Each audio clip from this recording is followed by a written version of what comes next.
5 newbie mistakes to avoid when you make your own website. Maybe you've been thinking it's time to make your own website and either cover some more marketing ground for your offline business, test out that internet marketing idea you've been toying with, or launch a blog where you can preach to the world about your ideas or hobbies. That's great. But let's look at the most common mistakes people make when they're in your position and save you from disappointment or walking in circles. Here are 5 mistakes to avoid when you make your own website. Point 1. Never getting off the ground. The most common mistake the newbie makes is never getting past square one. They buy their domain, they set up their hosting, and maybe they even figure out how to get WordPress set up on their site.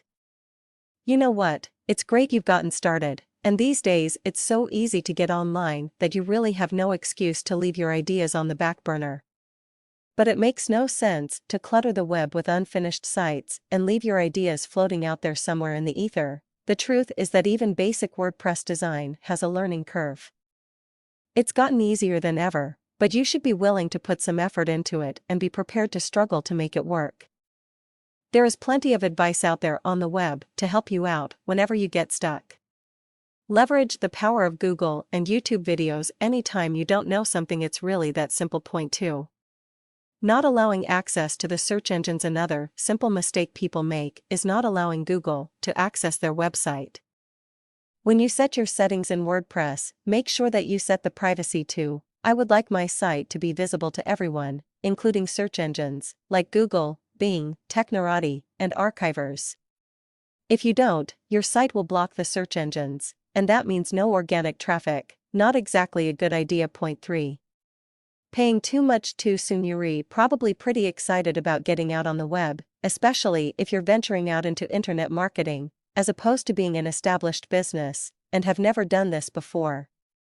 And when we're excited, we often think it's better to leverage the help of professionals who know what they are doing. Well, it is true that outsourcing is a great tool, and I use it often myself, but you need to be careful because you don't even know if your idea is going to yield a return yet. Not to mention that someone who doesn't know what their employees are doing for them exactly makes for a horrible manager. It's okay to pay a little here and there to get going, but save money where you can. Don't spend thousands on web design and hand an SEO expert the PIN number to your bank account. Take it slowly, learn the process, and hold on to your wallet. Point 4. Thinking a website equals sales. The reason so many people pour money into outsourcing and think it will come right back to them is they foolishly believe that an online presence equates to guaranteed sales. Not so, and anyone who feeds you that lie has something to sell you in their back pocket.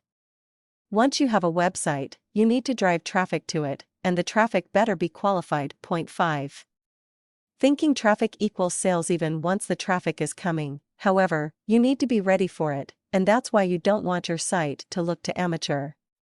This is where it can really pay to get a little help from someone who has some knowledge about online marketing, website usability, and traffic conversion.